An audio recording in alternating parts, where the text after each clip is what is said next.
Bonjour tout le monde, enchanté. Ceux qui me voient à la caméra, bonjour. S'il y a des petits soucis d'écho et de son, n'hésitez pas à me le dire.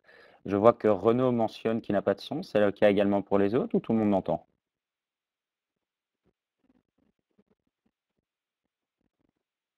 Ok. Alors, désolé, désolé alors pour lui. Bon, je vais commencer, hein. Rebonjour tout le monde, enchanté. Je m'appelle Jonathan Wurman, je suis belge, donc je vais essayer de faire attention à des 90, 90 et autres. Peut-être rapidement sur moi-même.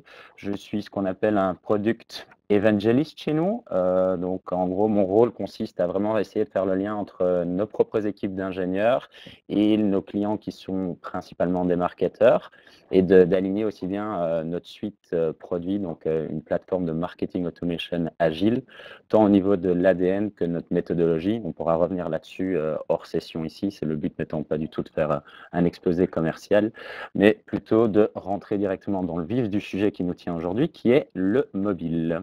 Donc le sujet aujourd'hui, l'importance du mobile dans le parcours client cross-canal. Alors peut-être juste pour la petite introduction intermédiaire, c'est une présentation que j'ai également faite lors d'un salon en Belgique, celui-là, et où là on accède vraiment tout ce qui va être autour de la user experience et des éléments associés au mobile. Donc c'est parti. Alors, quand on parle de mobile aujourd'hui, la première question, et dans un webinaire, c'est toujours un peu plus difficile de pouvoir interagir avec les personnes comme on peut le faire en one-to-one, c'est j'aime bien poser la question aux gens de qu'est-ce qu'ils entendent par le mobile, qu'est-ce que ça leur inspire. Et du coup, pour ici, dans l'exemple, quand je le demande à ma chère et tendre, la première chose qu'elle fait, c'est effectivement me sortir son téléphone mobile, son iPhone, et me dire ça, c'est du mobile. Et je suis forcé de dire que c'est probablement ce que 90% des gens auraient fait et probablement lié à une habitude, une addiction qu'on a sur cette fameuse petite chose qu'on a tout le temps avec nous. Je trouve que l'image, en tout cas, représente très très bien la notion du mobile où aujourd'hui, beaucoup de gens vivent à travers leur téléphone mobile et je vais insister sur le terme ici, téléphone mobile. Et même pour découvrir le monde aujourd'hui, on va le faire à travers ce petit écran comme on peut le voir à l'instant sur le slide. Ce que j'aime bien faire aussi, c'est de nouveau essayer d'interagir. Donc, je suis désolé de ne pas arriver à le faire aussi simple. Mais si je demande, par exemple, qu'est-ce qu'on va retrouver dans notre fameux visuel en haut à gauche, les gens vont dire une tablette. Et du coup, quand je vois une tablette, j'ai envie de demander aux gens, est-ce que c'est quelque chose que vous considérez comme mobile? Alors, les gens vont effectivement me dire oui, c'est mobile. Quand je vais parler de l'Internet des objets, donc une Apple Watch ici en l'occurrence, on peut penser à un Fitbit comme j'ai ici, c'est également mobile. La personne que vous voyez en bas à gauche, c'est clairement moi lors de mes voyages, un point Wi-Fi, mon ordinateur portable, je suis donc mobile. On peut continuer, si on reprend un peu vers le centre, la petite image que vous voyez avec un petit screenshot de notre site et une cartographie, c'est mon patron qui a une Tesla, qui dispose donc d'un très bel écran, également connecté. On parle de pure mobilité à ce moment-là également. La jeune fille sur son smartphone, c'est comme quand je vais dire bonjour à mes collègues à Paris, on en voit plein comme ça sur les terrasses avec le petit café du matin. On est toujours donc dans une vraie logique de mobile. Donc on est toujours mobile, mobile, mobile. Et last but not least, comme on dirait en anglais, notre ami Mark Zuckerberg qui a carrément été présenté son fameux casque virtuel où on fait des meetings, où on commence à interagir avec des gens dans tous les sens et vraiment, je vais dire, avec une certaine mobilité là, des mouvements où on va jouer aux cartes et des choses du genre. Donc on est vraiment d'accord pour dire ici qu'on est vraiment dans des devices. Alors je ne sais pas si ça se traduit de la sorte du hardware, donc vraiment la machine, le device mobile. Si on continue donc un petit peu plus loin dans cette introduction, en anglais, j'aurais tendance à dire mobile is not a device. Et au fond, ce que je veux vraiment mettre en avant par là, c'est que certes, la pile d'objets que vous voyez là, des objets mobiles, ils ont une chose vraiment en commun. Et la vraie chose qu'ils ont en commun, c'est qu'ils ont tous des écrans. Et au fond, c'est vraiment là-dessus qu'on va devoir se concentrer aujourd'hui, je vais dire, c'est de comprendre que Ces écrans sont vraiment là où on va avoir, le plus de travail à devoir effectuer parce qu'ils vont chacun avoir leurs avantages et leurs inconvénients et permettre de faire un certain nombre de choses ou pas et on reviendra sur évidemment ça un peu plus loin dans les éléments. Donc en gros, il faut qu'on extériorise complètement cette vision qu'on a du hardware lié donc de ces objets et plutôt de rentrer dans un mode d'un comportement. En gros, aujourd'hui, je dis toujours à mes clients et à mes prospects, principalement des marketeurs, comme je vous avais dit, que leur défi, au fond, c'est de capter du temps d'attention. Du temps d'attention parce qu'aujourd'hui, on va à peu près, là, c'est des chiffres américains, mais passer 7,4 heures sur des devices mobiles, sur des écrans, passant du téléphone mobile à l'ordinateur au bureau, comme je suis aussi, à ma tablette le soir dans mon fauteuil, mon Apple TV. On va pouvoir énumérer évidemment un grand nombre de ces éléments-là. Si je prends par exemple un simple réflexe, c'est que je vous demanderai aujourd'hui quelle est la première chose que vous faites le matin, c'est couper votre réveil qui est probablement de nouveau votre téléphone mobile. La dernière chose que vous allez faire, c'est l'activer le soir. Aujourd'hui, on parle quand même qu'un téléphone mobile, on rentre en contact avec plus ou moins 150 fois sur la journée, je pense. Encore une fois, ce sont des chiffres qui vont varier, mais c'est juste pour montrer vraiment le vrai défi pour vous, marketeurs, et de ce que je comprends, l'audience aujourd'hui sont vraiment des professionnels du marketing, ça va être de capter ce temps d'attention très, très limité que vous allez pouvoir avoir et on pourra revenir évidemment sur tous les concepts du bon message au bon moment, choses qui sont très importantes. Et je vous invite d'ailleurs à regarder au niveau de notre site des produits comme Stand Up qui vont vraiment permettre d'accentuer cela très très fort. Donc là, on va vraiment parler d'un behavior, d'un comportement et qu'il va falloir assimiler au niveau de ces stratégies de marketing. Alors, pour pouvoir intégrer ça dans nos fameuses stratégies de marketing, ce qui est vraiment très, très important, je vais dire, c'est de comprendre le contexte. Et le contexte aujourd'hui, c'est vraiment clé. Alors nous, chez Actito, on parle beaucoup de customer centricity et tout le monde parle évidemment de ça. Ça doit être plus que des buzzwords. C'est un mindset que le marketing a, de ne pas parler produit, mais de répondre à des problématiques de ses clients, de se mettre dans les chaussures de son consommateur. Et si on prend ça vraiment, ça doit être l'ADN forte aujourd'hui des marques et des projets de communication qui sont mis. Donc, le mobile en fait partie. C'est un mode de vie, la mobilité, le fait d'interagir avec tous ces objets tout le temps, c'est quelque chose qui doit être ancré dans vos stratégies au plus profond. Et il faut le comprendre. Et pour le comprendre, il faut sortir. C'est pas en faisant du marketing à travers les quatre murs comme j'ai ici. C'est vraiment, moi, j'aime bien aller voir chez mes clients qu'est-ce qu'ils font sur leur lieu de vente, comment est-ce qu'ils interagissent à travers différents canaux et vraiment essayer de maximiser cette compréhension globale qu'on va pouvoir avoir autour, quoi. Alors, je vais dire, évidemment, ça va prendre beaucoup d'éléments. Alors, quand on parle beaucoup du contexte, on parle aujourd'hui énormément de la personnalisation. Alors, la personnalisation, c'est important. C'est quelque chose que les gens attendent et on reviendra vraiment sur ces concepts de personnalisation et sur quoi on va devoir se baser pour pouvoir développer ça. Si vous voulez vraiment creuser un petit peu au niveau de ce contexte, je vous invite surtout à regarder des choses comme Google qui parle des fameux moments et vous avez ce qu'ils appellent les moments of truth, ces moments de vérité absolue qui vont vous permettre en gros de capter des signaux sur un parcours de vie client, sur un parcours d'achat, sur un parcours de recherche d'informations et c'est les fameux je souhaite regarder, I want to watch, I want to do, I need to find. C'est ce besoin d'accéder directement au moment T. Aujourd'hui, je remarque toujours que dès que je ne connais pas quelque chose, mon premier réflexe, c'est d'aller le mettre dans Google et de pouvoir interagir et de comprendre justement c'est quoi ces éléments que je n'arrive pas à connaître. Et cette rapidité de l'information aujourd'hui, cette prise de contexte est importante.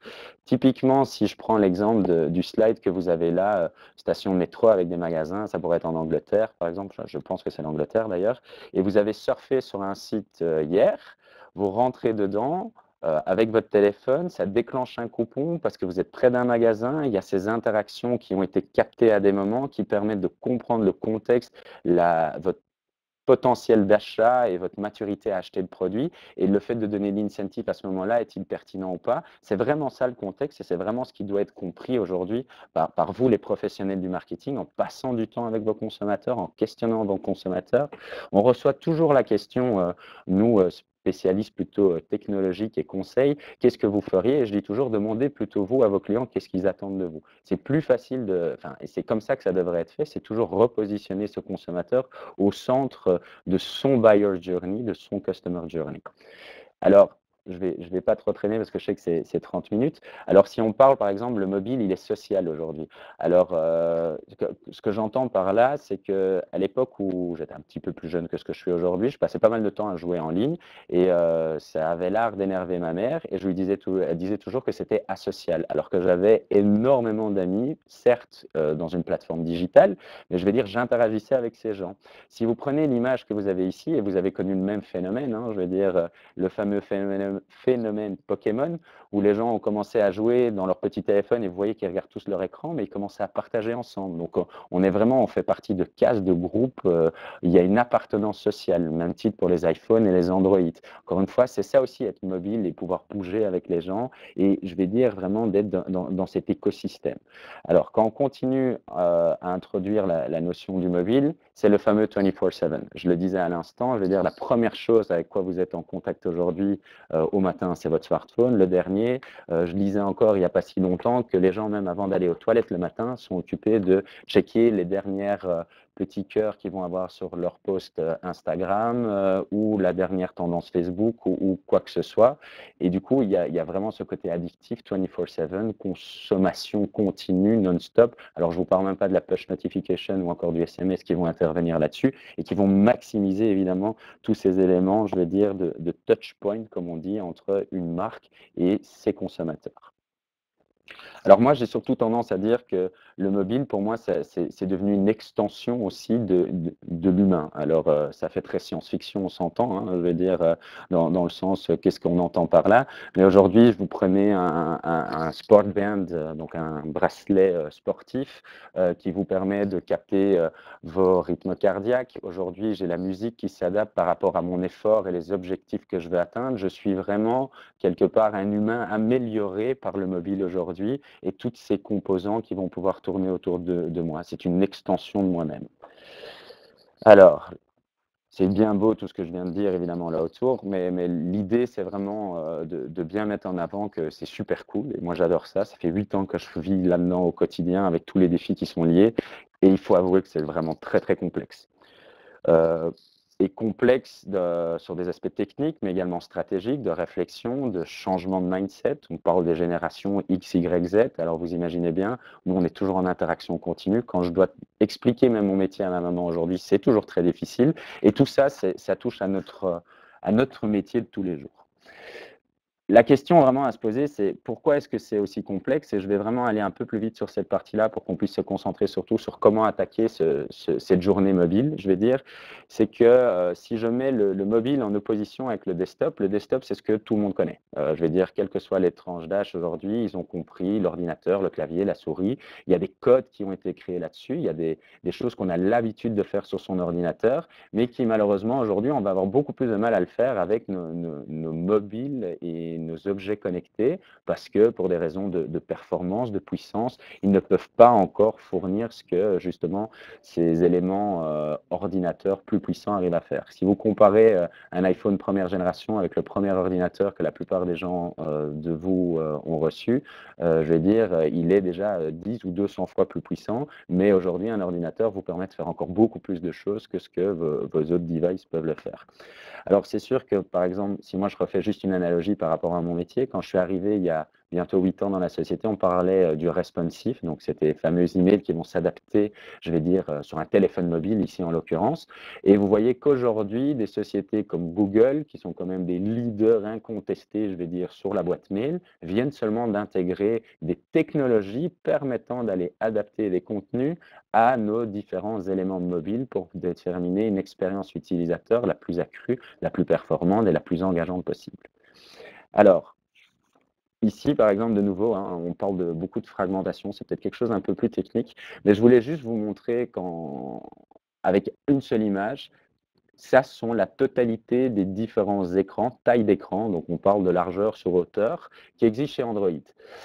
Alors, si je prends les défis pour des sociétés comme nous à l'intégration des emails de vos clients, mais quand je parle même de notre portail Actito, notre solution de marketing, ben on va devoir adapter, je vais dire, tous nos écrans à ces différents devices. Un bouton dans l'écran en bas à droite va devoir être travaillé différemment que dans le bouton en haut à gauche. Il faut vraiment qu'on commence à intégrer, je vais dire, la notion d'écran de nouveau, et c'est là où je reviens au début de l'introduction, afin de fournir la meilleure expérience utilisateur et de pouvoir engager de nouveau cette conversation, je vais dire, la plus profonde possible entre une marque, je vais dire, et son audimat.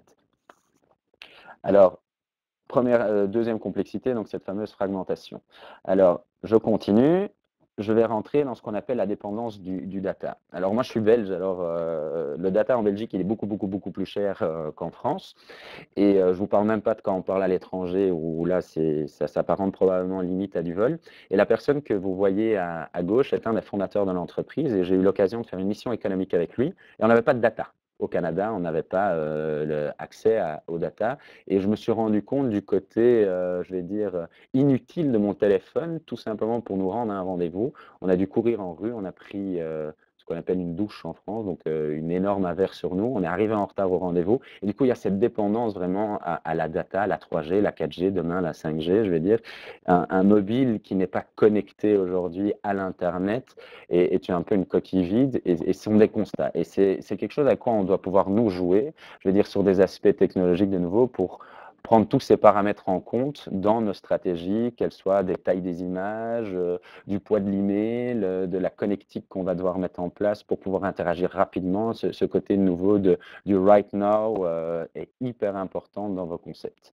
Alors là, magnifique image où je souhaiterais bien être avec vous tous aujourd'hui pour vous expliquer, c'est les attentes des consommateurs sont celles qu'elles sont. C'est the right message at the right time, to the right person at the right moment. Alors ça, aujourd'hui, quand il y a 15 ans, j'étudiais du marketing, c'était dans le Kotler, des fameux bouquins, Wunderman l'a dit, c'était chouette. Aujourd'hui, c'est juste une normalité.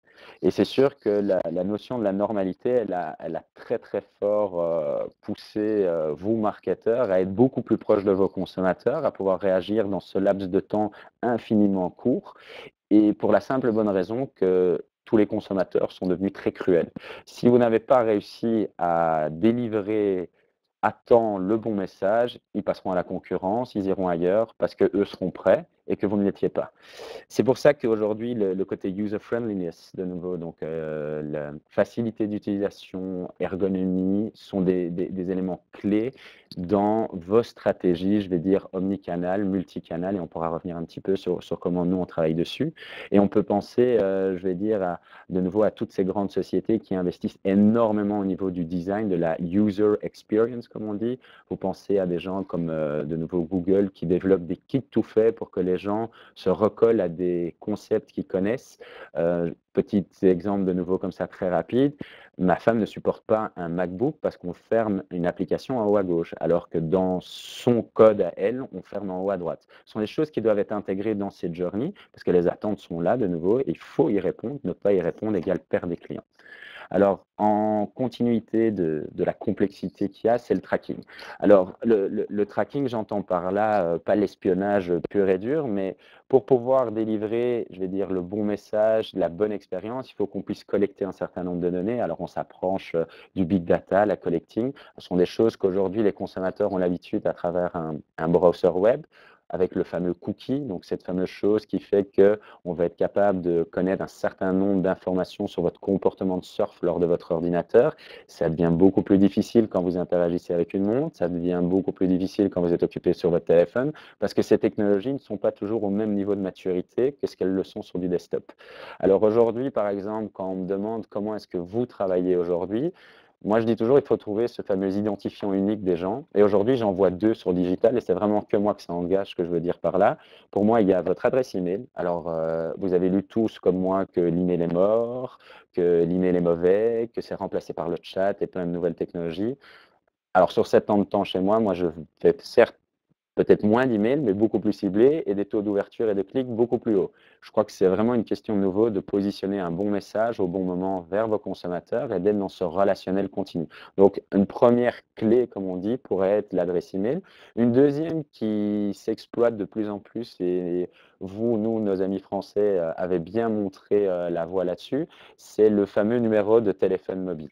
Si je prends le cas de professionnels, quel qu'il soit, c'est que votre numéro de mobile, il va probablement vous suivre pour le restant de votre vie, tandis que votre adresse email professionnelle, si vous venez à changer un jour et à partir pour un nouveau défi, vous ne l'aurez plus, tandis que votre téléphone, lui, vous l'aurez toujours. Qu'est-ce que je vais, par exemple, pouvoir faire à ce moment-là? Jonathan quitte l'entreprise, je reçois un n'est plus disponible sur cette adresse email. Je pourrais vous envoyer un SMS en disant: quel malheur, Jonathan, je n'arrive plus à interagir avec toi. Et on va pouvoir reconstruire de la conversation, je vais dire, entre de nouveau une marque et un consommateur.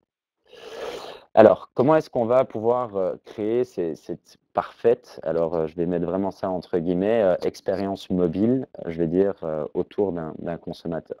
Alors, il y a un concept bien connu de tous aujourd'hui, qui existe déjà depuis un certain temps, qui est ce qu'on appelle le mobile first. Alors, mobile first, c'est une méthodologie qui consiste à dire: je pars du plus petit device et puis je vais pouvoir ou pas l'extrapoler à d'autres écrans pour correspondre et pouvoir répondre, je vais dire, aux problématiques métiers. Ça part aussi du concept de se dire qu'aujourd'hui, il y a énormément de gens qui passent plus de temps sur leur téléphone mobile que sur leur desktop et que du coup, on va d'abord essayer de capitaliser là autour et puis on va ou pas extrapoler.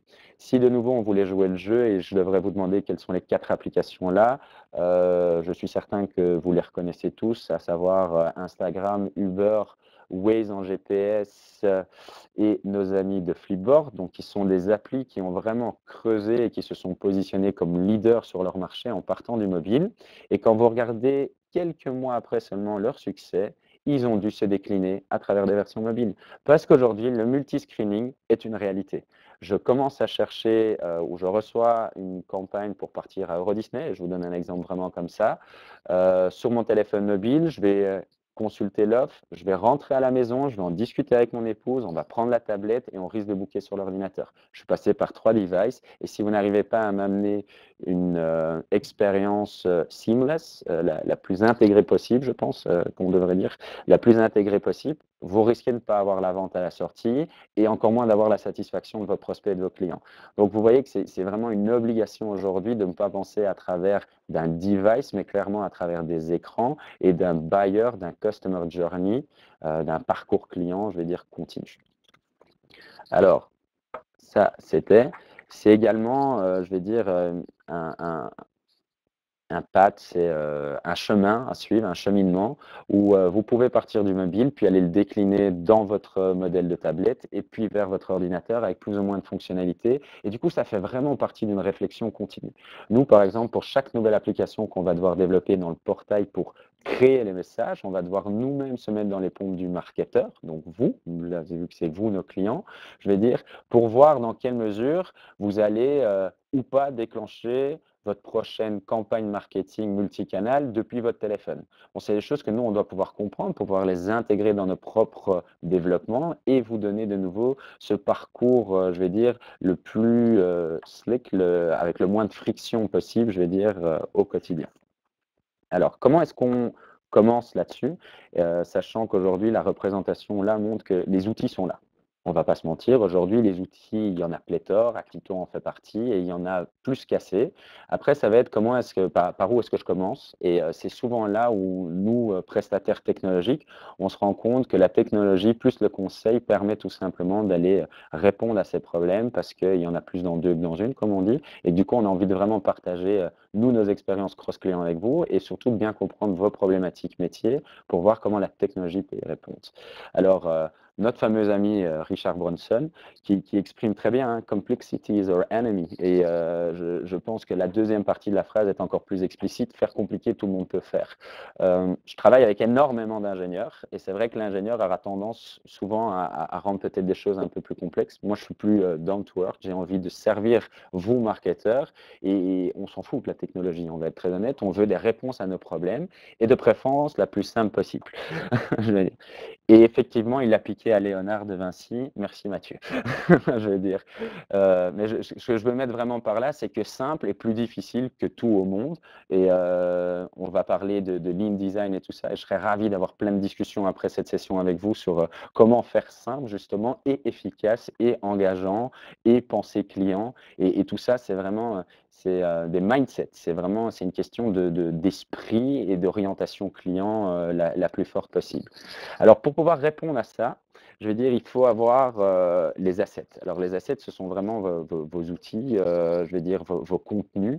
Votre contenu qui est diffusé sur votre site web, sur votre montre, sur votre téléphone, sur une application, sur une push notification. Il va devoir s'adapter, je vais dire, justement à ces devices pour pouvoir créer cet engagement avec votre consommateur et votre marque. Je me faisais encore j'avais encore cette expérience vraiment dingue qu'on peut avoir avec YouTube. Vous commencez à regarder YouTube sur votre smartphone parce que vous êtes dans le train, vous arrivez à la maison, vous rafraîchissez votre browser qui était sur YouTube, il vous renvoie à la minute près où vous avez quitté lorsque vous étiez dans le train. On vous donne de nouveau cette expérience parfaitement intégrée, zéro friction, c'est que du bonheur. Je veux dire, alors j'ai pas dit que c'était simple à faire, mais c'est que du bonheur.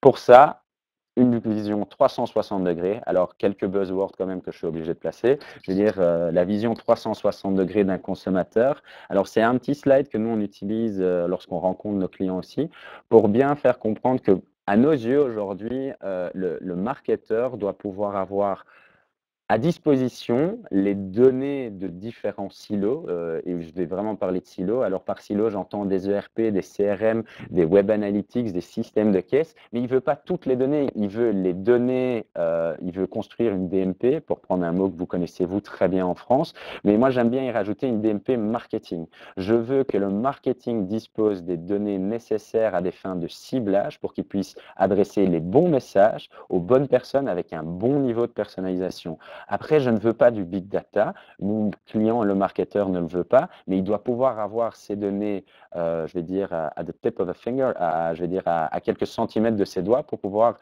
je vais dire, y accéder rapidement et pouvoir interagir au mieux avec sa base de données dans la manière la plus personnalisée à travers ce fameux canal qui sera le plus propice à générer de l'engagement envers vos marques. C'est vraiment une question de consistance, je vais dire continue, qui est importante. Et c'est là où du temps doit être passé aujourd'hui au niveau des implémentations, des solutions, quelles qu'elles soient. Ce n'est pas de dire je veux tout, je veux ce qui est pertinent pour moi. Moi, et par moi, j'entends le client que je cherche à servir. Alors, on a dans nos fondateurs un juriste, donc c'est sûr que nous, on est très, très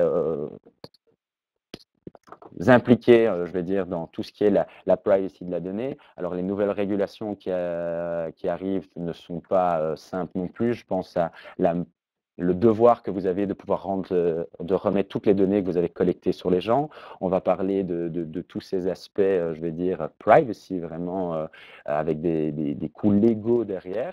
Et du coup, c'est un peu un trade-off, donc il faut pouvoir donner. Vos consommateurs veulent des expériences personnalisées. Pour ça, vous devez accéder à des données. Pour qu'ils vous donnent les données, il faut que vous puissiez montrer patte blanche et exprimer évidemment que c'est à des fins, je vais dire, d'expérience de nouveau la plus intégrée possible. Et il faut vraiment pouvoir travailler là-dessus, les fameux double opt-in, les fameux welcome programmes. On pourrait revenir sur toutes les notions de spam et tout ça qui existe. C'est important et les marques ne profitent pas. Ce n'est pas pour moi un problème, c'est une opportunité pour vous, marques et marketeurs, de vous positionner dans un respect de la donnée que vous avez collectée des gens à des fins de nouveau de leur adresser le message qui leur convient. Il faut utiliser ça comme un enabler, donc quelque chose qui pousse plus haut, désolé, vos consommateurs. Après, on va pas se mentir, il y a une autre complexité, c'est que ça évolue très, très, très, très vite. Et quand j'entends très vite, je pense à des choses comme des chatbox, des robots, pour les personnes les plus connectées d'entre vous qui ont peut-être suivi un peu le CES aux États-Unis.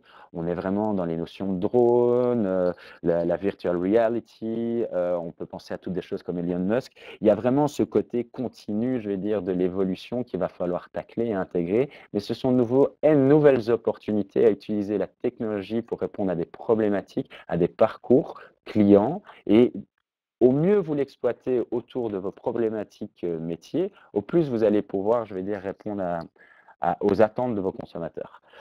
Alors, on a donc un petit slide rapide ici, pardon, une animation que je n'avais pas vue. Donc, on va avoir vraiment un pendant qui est, comme j'avais dit, collecter cette donnée autour du consommateur, qui va vous permettre du coup de cibler et d'engager un niveau de personnalisation accru à travers des outils qui vont se baser sur vos asset management. Alors, on pense à des templates email, mais on peut penser à des templates papier, à des templates SMS, à des templates chat et autres. On va avoir besoin de scénarisation dans des journeys pour pouvoir évaluer. Le test, learn, itérer doit être quelque chose qui est ancré de nouveau dans l'ADN profond du nouveau marketeur ou enfin du marketing aujourd'hui. Il ne faut pas me demander à moi si la version A ou B va mieux fonctionner. Il faut que vous la testiez, il faut que vous en appreniez dessus vous-même, je veux dire. Et pour en apprendre, on va mettre en place des outils d'analytique, des dashboards qui vont nous permettre de comprendre est-ce que ces versions-là fonctionnent mieux, est-ce que j'ai des meilleurs retours sur investissement qui partent de l'achat ou autre, je vais dire, pour pouvoir vraiment, je vais dire, mettre ce côté euro, parce qu'aujourd'hui, certes, le marketing, il y a 15 ans, on pouvait faire du 16 mètres carrés et dépenser des milliers d'euros sans devoir trop justifier. Aujourd'hui, à chaque fois que vous travaillez avec des sociétés, que ce soit la nôtre ou une autre, vous nous dites pour 1 euro investi, combien il rapporte. C'est une réalité. Je pense que c'est quelque chose qui est très fort et très bien pour toute société aujourd'hui, de pouvoir à un moment avoir de la mesurabilité et de la vision à travers les différentes actions qu'on construit. Alors, quelques idées comme ça d'inspiration rapide, et je suis désolé parce que je vois que j'ai déjà dépassé les 30, les 15h30 qui étaient prévus. Le SMS, par exemple, et je ne peux malheureusement pas partager trop d'écran avec vous de comment on l'a fait, mais si vous avez des TV, par exemple, et que vous êtes un acteur du retail, moi, j'ai par exemple une chaîne de boucherie très connue en Belgique qui a été capable de faire l'acquisition de 35 000 adresses email en un mois de temps, tout simplement en utilisant les TV qui étaient dans tous ces points de vente. Et il y avait un message super simple qui était bénéficier de votre premier chèque cadeau en échange de votre adresse email. Il y a une proposition de valeur, il y a un moment à capter parce que les gens sont dans la file avec un petit ticket pour attendre que c'est leur tour. Les gens l'envoient par SMS, leur adresse email, le réceptionnent directement sur un device mobile, en l'occurrence leur smartphone, rentrent automatiquement dans un programme de fidélité et l'engagement est parti. Là, vous avez fait de l'acquisition pour le prix d'un SMS et d'une action. Petit exemple très simple. Dans le print, même exemple de nouveau. On veut accéder à cette fameuse adresse email pour engager. C'est une manière de le faire. On peut le faire dans l'autre sens aussi. Utiliser l'email et puis pousser vers le smartphone. Actito intègre aujourd'hui des notions de push notification. Si vous êtes un gros consommateur d'applications, peut-être que je vais vous mettre dans un segment en intérêt fort sur du push notif et je vais diminuer mes investissements en papier sur vous parce que je ne sais que je n'arrive pas à engager. Ce sont quelques pistes comme ça très rapides que je peux vous donner d'éléments, par exemple, dans le journey.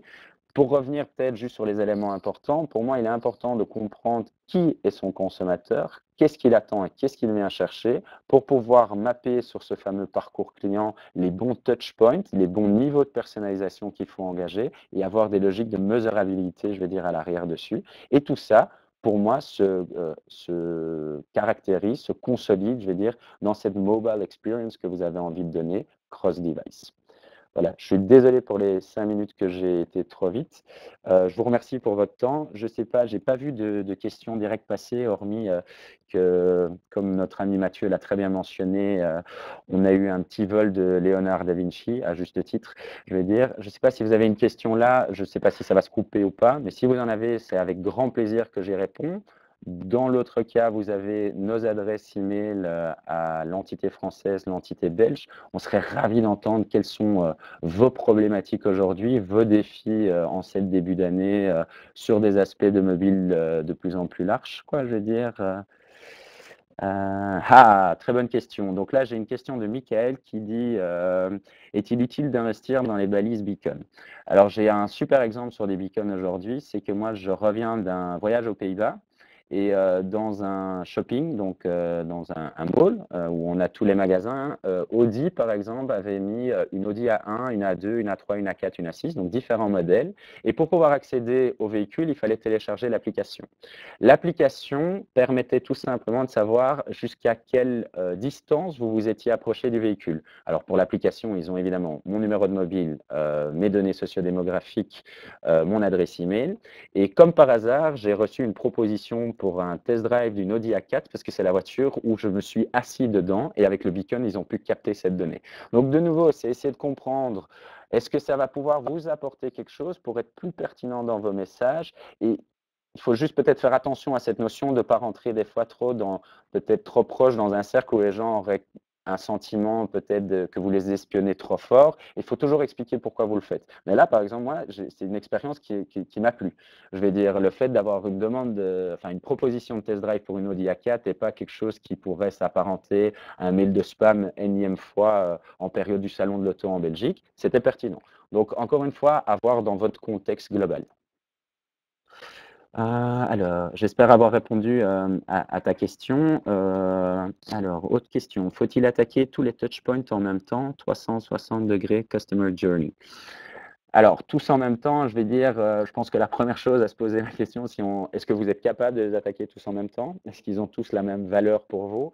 Aujourd'hui, sur un constat de nouveau de 8 ans d'expérience, je vois des équipes marketing devenir de plus en plus petites souvent. Mais par contre, où les scopes deviennent de plus en plus larges. Si je prends les gens qui faisaient l'acquisition de plateformes comme Actito en Customer Journey, c'était l'IT il y a quelques années. Aujourd'hui, c'est le marketing qui décide, mais le marketing n'a pas la taille d'une équipe d'IT. Alors, je pense que c'est de nouveau des choix stratégiques qui doivent être faits. Partez de nouveau du consommateur, je veux dire, repositionner de nouveau la donnée, où est-ce qu'il est, où est mon client, où est mon prospect, quel est le canal que je suis peut-être capable de gérer en interne, où est-ce que j'ai besoin de faire appel peut-être à des partenaires pour pouvoir supporter ma stratégie commerciale derrière. Je pense que c'est vraiment ça qu'il faut essayer de se poser.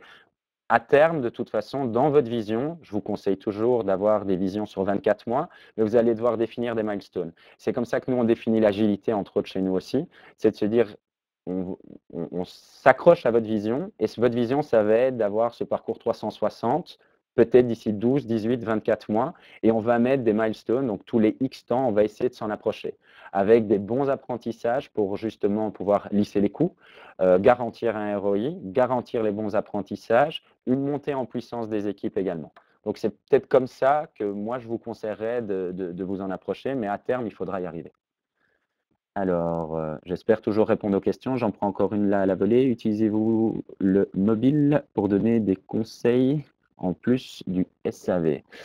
Alors, on peut. Nous, on ne le fait pas, nous, directement, je vais dire, mais si vous regardez des solutions comme Drift, par exemple, c'est clairement leur fonds de commerce. Ils vont partir du principe que le support est une première ligne. Et aujourd'hui, par exemple, on dit qu'on n'a plus des commerciaux, parce que le commercial, c'est le bad, c'est mauvais, c'est des gens qui ne sont pas bien. Mais par contre, quand vous voyez des gens dans des call centers, des supports first line, c'est eux qui relancent des contrats, c'est eux qui proposent des nouvelles fonctionnalités, c'est eux qui proposent de s'inscrire à la newsletter, de participer à un webinaire. Donc, je pense qu'il y a moyen de donner beaucoup plus. J'ai un petit code que vous voyez, pardon, il est de l'autre côté. Pour moi, aider est la meilleure manière aujourd'hui de vendre, de faire du commerce. Je vais dire helping is the new selling et je pense que c'est très très important, je vais dire aujourd'hui. Alors par exemple, un autre exemple sur du mobile, c'est que nous on intègre fortement le canal SMS dans nos communications multicanales et lorsque vous sortez d'un point de vente, je vous envoie un petit SMS avec un lien dedans qui vous permet d'accéder soit à une enquête type NPS, donc le fameux score de 1 à 10, soit quelque chose déjà d'un peu plus travaillé. Est-ce que vous étiez content du service à la caisse? Est-ce que le magasin était bien illuminé? Et c'est de nouveau des petites données que vous allez collecter au niveau d'un consommateur qui vont vous permettre d'affiner vos stratégies.